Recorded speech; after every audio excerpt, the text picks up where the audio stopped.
Okay, we're going to make a drawing here now that represents the photograph that's in the upper left-hand corner um, of the video here. I did this on a digital program, using a digital program, but it simulates the what I would do with pencil on a regular piece of paper. And I'll be doing some drawings, I think, analog drawings as well, in charcoal and pencil for you guys too. But for this piece, I just decided to use a digital drawing program. So I'm just overlaying a bunch of scribbles, a bunch of marks. It's kind of freeing to work this way. I guess it goes back to when we were children and being able just to scribble and have fun. It's kind of a loose way of drawing, and it also introduces this idea of chaos. Bringing order to chaos, right? But always kind of having that little bit of chaos in the drawing, I think, is really important. Daumier worked this way quite a bit, the great the French artist Daumier. Seurat, a little bit in some of his drawings, kind of worked this way in terms of build-up of marks over a long period of time. I'm particularly struck by the work of Daumier in terms of the way he kind of built forms and structures by overlaying scribbles. Giacometti a little bit in some of the stuff he did, some of the drawings he did work this way as well. Anyways, so just laying marks down to start to establish a patterning of lights and darks, and I think you can kind of hopefully maybe see some of the stuff that's going on here. So I'd use like a number 2 pencil, 2H pencil, grab it way down at the end, not at the tip where the chart or where the graphite is, but way down at the end, and just let the weight of the pencil make the mark. Don't push down on the paper. And you're just kind of moving around very quickly. This drawing was, it's 2 drawings I put together same drawing, but you know, I divided it up into 2 separate videos and then put it together in one video, and then compressed it time-wise. So it's about a 2-hour drawing into about 20-minute video here. So you see what I did there. You can do this as well with your drawing if you want to. After you get a bunch of scribbles laid down, take a soft white cloth and just gently rub over. You don't want to get rid of all the scribbles. Gently rub over, and then your kneaded eraser and dab a little bit the light areas. So you start building up a patterning of light and darks. You kind of see what I'm doing there, I think, in terms of starting to create the sense of form of the drawing before shape in a certain way. So usually we're, as artists, you know, we're used to drawing the shape of something with a hard outline and filling it in, kind of like a coloring book mentality. And that leads to kind of really stiff drawings, formless drawings, lifeless drawings in my mind, particularly when we work in photographs. I don't particularly like to work in photographs, but given the constrictions involved in this, the way we have to teach this class because of the coronavirus, you know, we're doing a long distance thing here. I'm going to have to use photo at some point here as reference point. So I thought we'd start out with a simple photograph of a coffee cup and do a drawing based on that. And then I might have next week have you do your own drawing based on a live observation based scenario. So maybe your own cup and maybe an extra object setting right in front of you to draw. Again, I don't like drawing from a flat image, which is the photograph, but it's a good way to kind of show you how the process takes place. So you see, kind of wiped over it again, and kind of used the eraser here to just dab away some of the highlights. So you kind of start to see the structure beginning to form, you know, referencing that kind of slim elliptical form of the opening of the cup as we talked about in the previous video.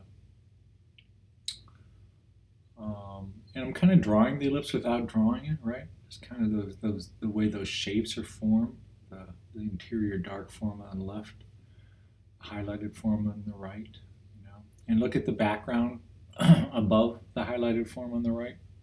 is darker, right, than the background above the highlighted or the darker form on the left. So you get that counterposing contrast starting to evolve here, or the relative contrast, right? Still very chaotic, right? You can kind of see where I'm starting to kind of indicate the negative space of the handle of the cup, right? I'm not drawing the handle, but I'm drawing the shapes, the values around the handle.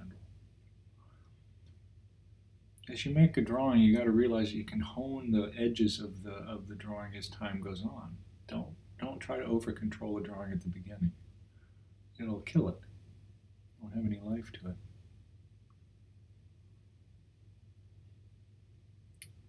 See what's going on here.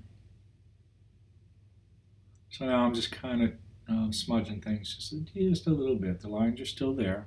That energy is still there. That's the other thing. These lines create an energy in the drawing, a vibration. It's all life is. It's all art is. A series of vibrations, right? So why not allow those lines to be, alive in the drawing? Adds character, right? Adds vibration. Adds vitality. So just starting to build again over top the lines I've already done. It's better to have a drawing with 1 million lines in it than with 2 lines, right? Got more information. Just think about that. The more lines you put in a drawing, the more information you have. So drawing very, very, very, very, very quickly is really important, yet with a very light, delicate touch. So you can kind of probably start to see the cup starting to emerge there, particularly if you kind of step back from the video a little bit and look at it from a distance. Right?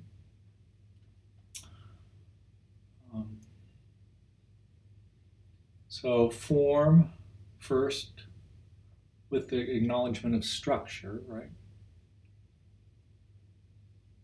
Before outline, before I tighten up the edges. And in fact, in this drawing, I won't have time to probably make a really crisp outline. In fact, I know I won't. Just the implication of edge, as we talked about before, that there are no outlines in reality, right? Only edges. It's either a light or dark thing butting up against something else, or a different color thing butting up against something else. So the world that we see in front of us has no outlines. It's just one edge versus another. So drawing outline is a construct. Using line to represent edges is a construct. It's an artificial construct, and it often leads to a kind of a clunky artificial drawing. This, on the other hand, working this way, where the edges start to kind of emerge over time, leads to maybe a more organic kind of rendering. Something that's maybe a little bit more full of life. Think about it too. The objects we see in the world around us are made up of particles, right? Particles that are moving. It's not solid, right? So why not draw that way? Why not start to build a drawing that way? That's kind of this energy field.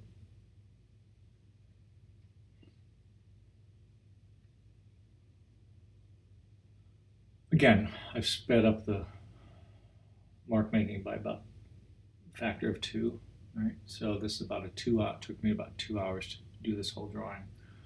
Well, even more than a factor of 2. So I think this video is about 20 minutes long, if I'm not mistaken. Something thereabouts. So it's speeded up pretty fast. So it takes a long time to make a nice drawing. Just be patient. This is probably a week's worth of work, a week's project. I'll send you this photograph, and you can use it as a reference. And then, like I said, in the next drawing, I'll have you do your own real object, three-dimensional object, without using the aid of a photograph or your iPhone or whatever. I'll probably over the course of this drawing, I think I removed that photograph once or twice just to see what the drawing looks like without it. But again, it's just a reference point for this drawing. So So look down on the bottom right of the cup there. There's a little bit of reflected light, right? You can kind of see that in the photograph too. So the light's coming down, hitting the surface of the paper, bouncing back up underneath the cup. It's called reflected light. And I'm starting to show that a little bit at the bottom of the cup there. You can kind of see that light area right at the bottom right of the cup. Starting to kind of reveal that reflected light quality a little bit. So you got modeling light or modeling shadows. That's the shadow, the way the light plays across the form itself or on the form itself. A cast shadow, right? That's the shadow that's being projected onto a different surface, which is the surface of the paper upon which the cup is setting. And then you have that reflected light, which is a secondary light that's coming up, bouncing up from the paper itself. So you get direct light or modeling light, modeling shadows, and cast shadows. So I'm kind of softening things up here a little bit now.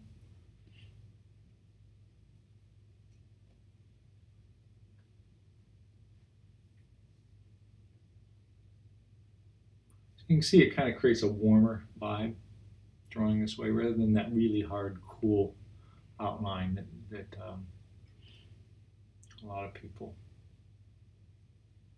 like to use in the drawing. So it's like a carving process, more three-dimensional in certain ways, more organic. It's more sculptural to work this way, I believe. Of course, my background is in sculpture, so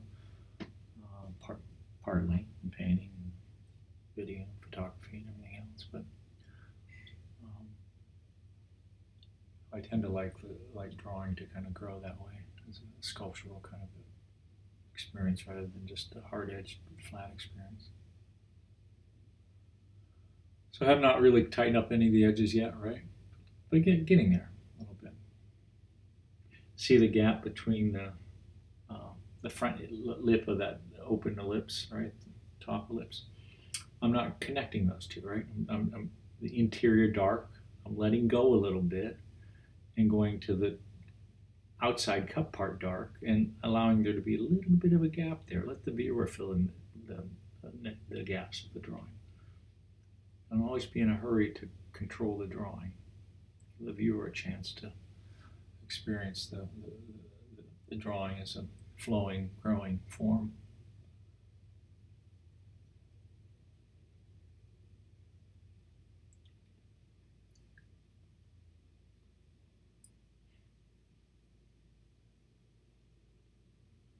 And again, if you step back a little bit, you can kind of see how the cup's starting to emerge. So that area between the right side of the cup and the cast shadow, it's kind of one value. It's pretty close. You know, maybe the bottom of the cup's a little lighter than the cast shadow, right? Just a tad. But just let it merge. It's okay. You know,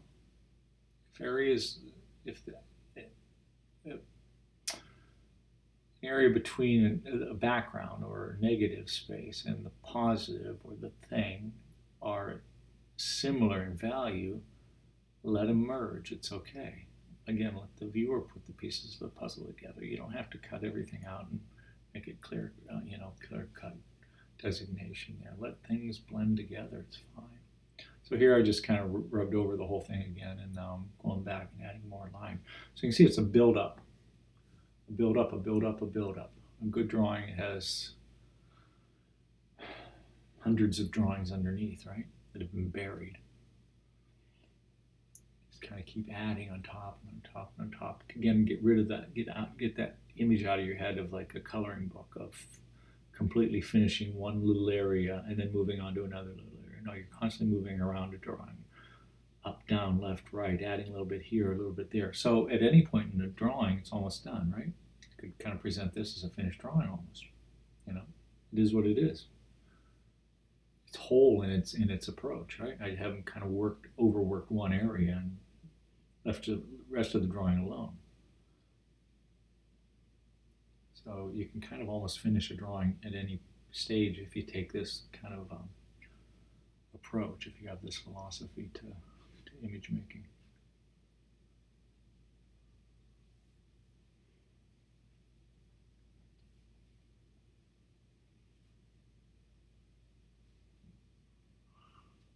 Oh, see, I'm trying to show the thickness, right? Thickness of the wall of the cup, right? Just by showing that little space between the shadow and in the interior of the cup and the shadow on the front of the cup, and around the edge there by the handle. Kind of left that alone a little bit. You know, you got to kind of infer thickness of this stuff, of the cup itself. Not only its volumes, but that it is made of a material in and of itself. I'm going a little overboard with that, but better to go a little overboard at the beginning than to refine it too much. Now I see I'm starting to go a little darker there in that dark shadow. That's not the darkest shadow, that's down below, but it's a pretty dark shadow up there on the front right side of the cup. So, and the marks are getting a little tighter, a little heavier, a little darker. So I'm slowing down just a little bit in terms of the mark making process. So the further you go in the drawing, the tighter the marks become. Remember at the beginning of the drawing how loose they were. In fact, you can kind of go back on your own and look at that at the completion of this drawing. It's a nice thing about videos. You can kind of scrub through them, pick and choose the moments you want to see, I guess. What I'm doing here is I'm going in with an eraser. So I'm kind of like controlling the value a little bit with the real fine eraser marks. So I'm not using the kneaded eraser. I wouldn't be using a kneaded eraser here. I'd be using the pencil eraser, right? That eraser with the fine tip on it. And scribbling line in with that, okay? It's not going to be quite as effective as in the analog version, the version you're going to be doing in pencil, as it would be in, you know, in this, using this simulated program, digital program. But it does work, you know. The lines you'll be putting down if you go in with pencil like this, just to kind of lighten things up a little bit, will be a little wider and less precise, you know. So, you know, it's kind of fun just let go there. See, I'm kind of really being expressive with those marks.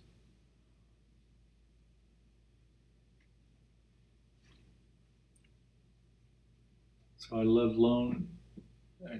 let the cup, when I filled that shadow in there, I stopped at the edge of where I perceived the cup to be, right? So it created this little bit of a highlight area along the right edge of that cup. And i.e. started to infer a little bit more cleaner edge maybe there, right? See the transition between the shadow of where the cast shadow is, where the cast shadow ends at the top, and then the background becomes light all of a sudden and the cup gets darker. So you got a really nice transition there between upper right hand corner of cup versus light background, and then you move down a little bit, all of a sudden no man's land, and then the cup becomes a little bit lighter than the cast shadow. So you got these transitions. Now I'm just kind of gently wiping over the whole thing, right? See how that kind of refines it? Push those scribbles back a little bit, yet it still maintains that life and that presence and that sense of weight, sense of density. It's hard to make a drawing feel dense. You know, and the way you do it is you build up the drawing this way, you know, in layers. Otherwise, if you're just kind of scribbling in and cleanly filling in a precisely delineated outline, there's no density to it. It's just a bunch of material laying on a surface in one coat, right? Here you got these multi layers that are kind of floating over top of one another. And so it's a really nice way to kind of create a density to the drawing itself, as well as by inference, the object you're rendering. Okay?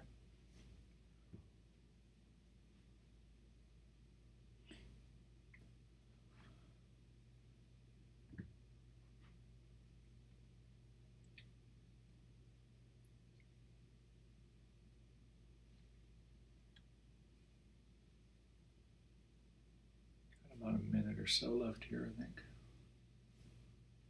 So just, you know, kind of creating an accent with these dark areas. Now that's, you know, getting close to being a finished drawing. You know, it doesn't have to be doesn't have to look like a photograph. Now you can make a drawing look like a photograph. I could spend, you know, 30 more hours on this drawing, and I could get it pretty darn close to that, looking like that photograph, right? By just refining and refining and refining over a long period of time, making the marks smaller and smaller and smaller, and cleaning the edges up more and more and more. But is that what you want? I don't know. This is a 2-hour drawing. It's good enough, right? 2-hour drawing is a 2-hour drawing. It doesn't need to be a 30-hour drawing.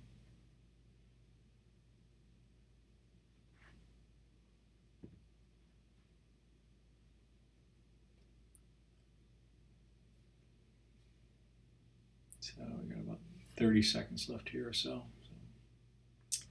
Do a couple finishing touches here. Looks pretty good. Could spend another, maybe an hour on it. But this is good just to get started.